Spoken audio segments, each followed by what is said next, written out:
अध्याय 2 गीता का सार। संजय ने कहा, करुणा से व्याप्त शोकयुक्त अश्रुपूरित नेत्रों वाले अर्जुन को देखकर मधुसूदन कृष्ण ने ये शब्द कहे। श्री भगवान ने कहा, हे अर्जुन, तुम्हारे मन में यह कलमश आया कैसे? यह उस मनुष्य के लिए तनुक भी अनुकूल नहीं है जो जीवन के मूल्य को जानता हो। इससे उच्च लोक की नहीं अपितु अपयश की प्राप्ति होती है। हे प्रथापुत्र, इस हीन नपुंसकता को प्राप्त मत हो, यह तुम्हें शोभा नहीं देती। हे शत्रुओं के दमन करता, हृदय की शुद्ध दुर्बलता को त्याग कर युद्ध के लिए खड़े हो। अर्जुन ने कहा, हे शत्रुहंता, हे मधुसूदन, मैं युद्ध भूमि में किस तरह भीष्म तथा द्रोण जैसे पूजनीय व्यक्तियों पर उलटकर बाण चलाऊंगा। ऐसे महापुरुषों को जो मेरे गुरु हैं, उन्हें मारकर जीने की अपेक्षा इस संसार में भीख मांगकर खाना अच्छा है। भले ही वे सांसारिक लाभ के इच्छुक हों, किंतु हैं तो गुरुजन ही। यदि उनका वध होता है तो हमारे द्वारा भोग्य प्रत्येक वस्तु उनके रक्त से सनी होगी। हम यह भी नहीं जानते कि हमारे लिए क्या श्रेष्ठ है, उनको जीतना या उनके द्वारा जीते जाना। यदि हम धृतराष्ट्र के पुत्रों का वध कर देते हैं तो हमें जीवित रहने की आवश्यकता नहीं है, फिर भी वे युद्ध भूमि में हमारे समक्ष खड़े हैं। अब मैं अपनी कृपण दुर्बलता के कारण अपना कर्तव्य भूल गया हूं और सारा धैर्य खो चुका हूं। ऐसी अवस्था में मैं आपसे पूछ रहा हूं कि जो मेरे लिए श्रेयस्कर हो उससे निश्चित रूप से बताएं। अब मैं आपका शिष्य हूं और आपका शरणागत हूं, कृपया मुझे उपदेश दें। मुझे ऐसा कोई साधन नहीं दिखता जो मेरी इंद्रियों को सुखाने वाले इस शोक को दूर कर सके। स्वर्ग पर देवताओं के अधिपत्य की तरह इस धन धान्य संपन्न सारी पृथ्वी पर निष्कंटक राज्य प्राप्त करके भी मैं इस शोक को दूर नहीं कर सकूंगा। संजय ने कहा, इस प्रकार कहने के बाद शत्रुओं का दमन करने वाला अर्जुन कृष्ण से बोला, हे गोविंद, मैं युद्ध नहीं करूंगा, और चुप हो गया। हे भरतवंशी धृतराष्ट्र, उस समय दोनों सेनाओं के मध्य शोकमग्न अर्जुन से कृष्ण ने मानो हंसते हुए ये शब्द कहे। श्री भगवान ने कहा, तुम पांडित्यपूर्ण वचन करते हुए उनके लिए शोक कर रहे हो जो शोक करने योग्य नहीं हैं। जो विद्वान होते हैं वे न तो जीवित के लिए न ही मृत के लिए शोक करते हैं। ऐसा कभी नहीं हुआ कि मैं न रहा हूं या तुम न रहे हो, अथवा ये समस्त राजा न रहे हों, और न ऐसा है कि भविष्य में हम लोग नहीं रहेंगे।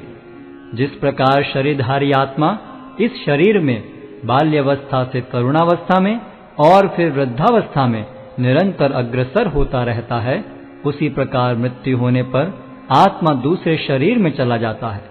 धीर व्यक्ति ऐसे परिवर्तन से मोह को प्राप्त नहीं होता। हे कुंती पुत्र, सुख तथा दुख का क्षणिक उदय तथा कालक्रम में उनका अंतर्धान होना सर्दी तथा गर्मी की ऋतुओं के आने जाने के समान है।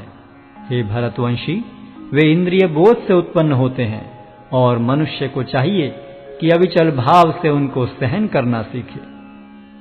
हे पुरुष श्रेष्ठ अर्जुन, जो पुरुष सुख तथा दुख में विचलित नहीं होता और इन दोनों में संभाव रखता है, वह निश्चित रूप से मुक्ति के योग्य है। तत्वदर्शियों ने यह निष्कर्ष निकाला है कि असत का तो कोई चिरस्थायित्व नहीं है, किंतु सत अपरिवर्तनीय रहता है। उन्होंने इन दोनों की प्रकृति के अध्ययन द्वारा यह निष्कर्ष निकाला है। जो सारे शरीर में व्याप्त है उसे ही तुम अविनाशी समझो। उस अव्यय आत्मा को नष्ट करने में कोई भी समर्थ नहीं है। अविनाशी, अप्रमेय तथा शाश्वत जीव के भौतिक शरीर का अंत अवश्यम भावी है। अतः हे भरतवंशी, युद्ध करो। जो इस जीवात्मा को मारने वाला समझता है तथा जो इसे मरा हुआ समझता है, वे दोनों ही अज्ञानी हैं, क्योंकि आत्मा न तो मरता है और न मारा जाता है। आत्मा के लिए किसी भी काल में न तो जन्म है न मृत्यु। वह न तो कभी जन्मा है, न जन्म लेता है और न जन्म लेगा। वह अजन्मा, नित्य, शाश्वत तथा पुरातन है। शरीर के मारे जाने पर वह मारा नहीं जाता। हे पार्थ, जो व्यक्ति यह जानता है कि आत्मा अविनाशी, अजन्मा, शाश्वत तथा अव्यय है, वह भला किसी को कैसे मार सकता है या मरवा सकता है? जिस प्रकार मनुष्य पुराने वस्त्रों का त्याग कर नए वस्त्र धारण करता है, उसी प्रकार आत्मा पुराने तथा व्यर्थ के शरीरों को त्याग कर नवीन भौतिक शरीर धारण करता है। यह आत्मा न तो कभी किसी शस्त्र द्वारा खंड खंड किया जा सकता है, न अग्नि द्वारा जलाया जा सकता है, न जल द्वारा भिगोया या वायु द्वारा सुखाया जा सकता है। यह आत्मा अखंडित तथा अघुलनशील है।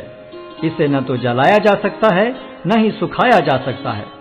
यह शाश्वत, सर्वव्यापी, अविकारी, स्थिर तथा सदैव एक सा रहने वाला है। यह आत्मा अव्यक्त, अकल्पनीय तथा अपरिवर्तनीय कहा जाता है। यह जानकर तुम्हें शरीर के लिए शोक नहीं करना चाहिए। किंतु यदि तुम यह सोचते हो कि आत्मा अथवा जीवन का लक्षण सदा जन्म लेता है तथा सदा मरता है, तो भी हे महाबाहु, तुम्हारे शोक करने का कोई कारण नहीं है।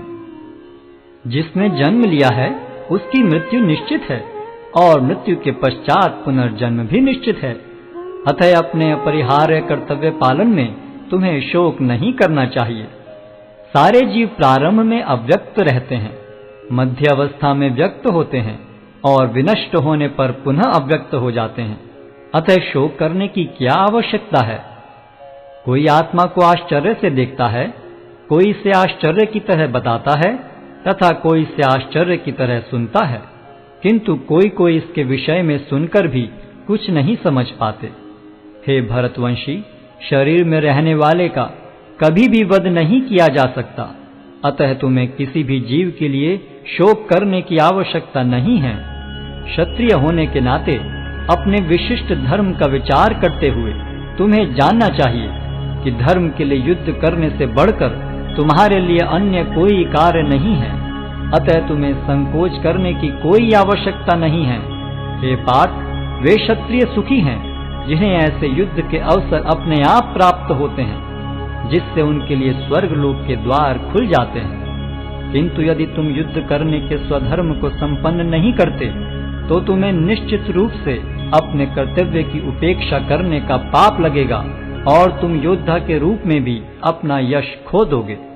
लोग सदैव तुम्हारे अपयश का वर्णन करेंगे और सम्मानित व्यक्ति के लिए अपयश तो मृत्यु से भी बढ़कर है। जिन जिन महान योद्धाओं ने तुम्हारे नाम तथा यश को सम्मान दिया है, वे सोचेंगे कि तुमने डर के मारे युद्ध भूमि छोड़ दी है और इस तरह वे तुम्हें तुच्छ मानेंगे। तुम्हारे शत्रु अनेक प्रकार के कटु शब्दों से तुम्हारा वर्णन करेंगे और तुम्हारी सामर्थ्य का उपहास करेंगे। तुम्हारे लिए इससे दुखदाई और क्या हो सकता है? हे कुंती पुत्र, तुम यदि युद्ध में मारे जाओगे तो स्वर्ग प्राप्त करोगे, या यदि तुम जीत जाओगे तो पृथ्वी के साम्राज्य का भोग करोगे। अतः दृढ़ संकल्प करके खड़े हो और युद्ध करो। तुम सुख या दुख, हानि या लाभ, विजय या पराजय का विचार किए बिना युद्ध के लिए युद्ध करो। ऐसा करने पर तुम्हें कोई पाप नहीं लगेगा। यहाँ मैंने वैश्लेषिक अध्ययन द्वारा इस ज्ञान का वर्णन किया है। अब निष्काम भाव से कर्म करना बता रहा हूँ, उसे सुनो। हे प्रतापपुत्र, तुम यदि ऐसे ज्ञान से कर्म करोगे तो तुम कर्मों के बंधन से अपने को मुक्त कर सकते हो। इस प्रयास में न तो हानि होती है न ही ह्रास, अपितु इस पथ पर की गई अल्प प्रगति भी महान भय से रक्षा कर सकती है। जो इस मार्ग पर चलते हैं वे प्रयोजन में दृढ़ रहते हैं और उनका लक्ष्य भी एक होता है। हे कुरुनंदन, जो दृढ़ प्रतिज्ञ नहीं है उनकी बुद्धि अनेक शाखाओं में विभक्त रहती है। अल्पज्ञानी मनुष्य वेदों के उन अलंकारिक शब्दों के प्रति अत्यधिक आसक्त रहते हैं जो स्वर्ग की प्राप्ति, अच्छे जन्म, शक्ति इत्यादि के लिए विविध सकाम कर्म करने की संस्तुति करते हैं।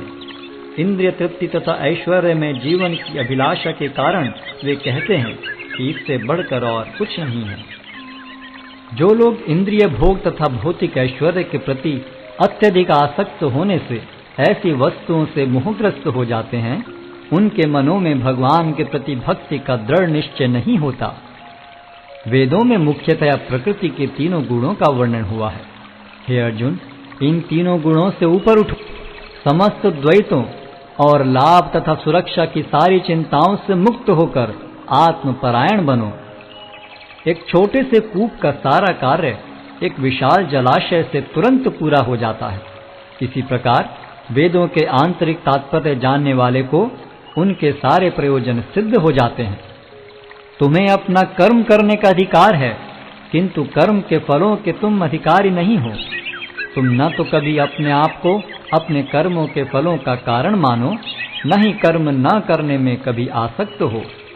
हे अर्जुन, जय अथवा पराजय की समस्त आसक्ति त्याग कर समभाव से अपना कर्म करो, ऐसी समता योग कहलाती है। हे धनंजय, भक्ति के द्वारा समस्त गर्हित कर्मों से दूर रहो और उसी भाव से भगवान की शरण ग्रहण करो। जो व्यक्ति अपने सकाम कर्म फलों को भोगना चाहते हैं वे कृपण हैं। भक्ति में संलग्न मनुष्य इस जीवन में ही अच्छे तथा बुरे कार्यों से अपने को मुक्त कर लेता है। अतः योग के लिए प्रयत्न करो, क्योंकि सारा कार्य कौशल यही है। इस तरह भगवत भक्ति में लगे रहकर बड़े बड़े ऋषि, मुनि अथवा भक्तगण अपने आप को इस भौतिक संसार में कर्म के फलों से मुक्त कर लेते हैं। इस प्रकार वे जन्म मृत्यु के चक्र से छूट जाते हैं और भगवान के पास जाकर उस अवस्था को प्राप्त करते हैं जो समस्त दुखों से परे है।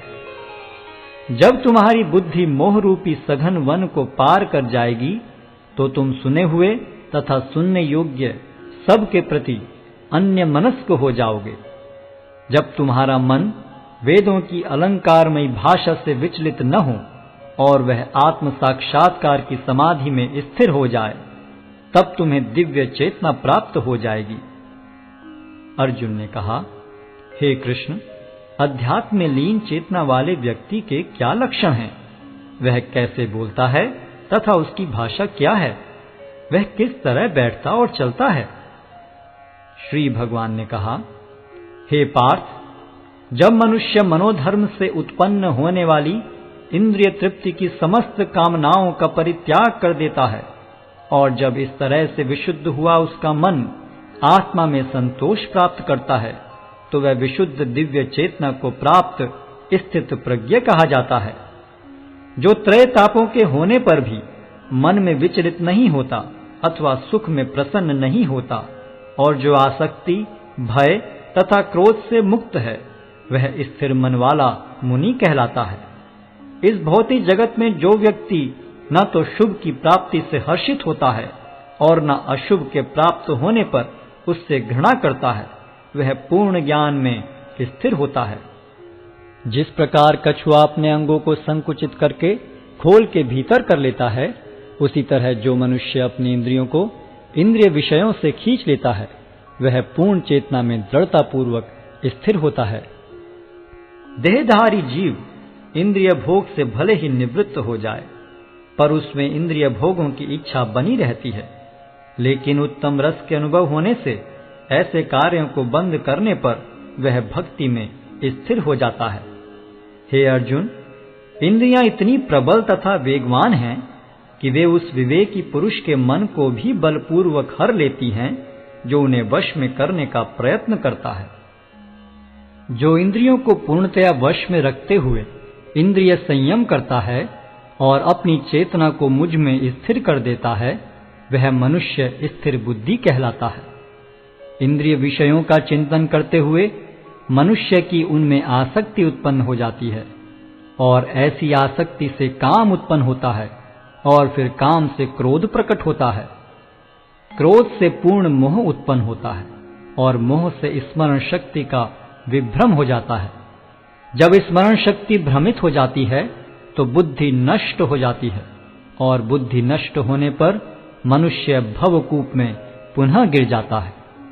किंतु समस्त राग तथा द्वेष से मुक्त एवं अपनी इंद्रियों को संयम द्वारा वश में करने में समर्थ व्यक्ति भगवान की पूर्ण कृपा प्राप्त कर सकता है।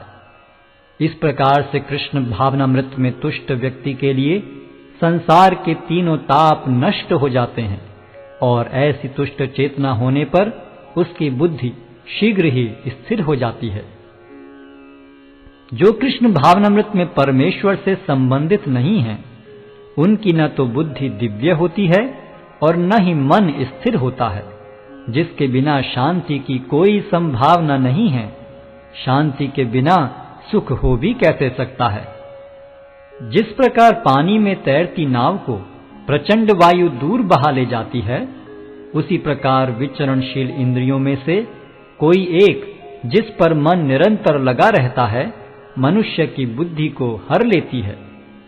अतः हे महाबाहु, जिस पुरुष की इंद्रियां अपने अपने विषयों से सब प्रकार से विरत होकर उसके वश में हैं, उसी की बुद्धि निस्संदेह स्थिर है।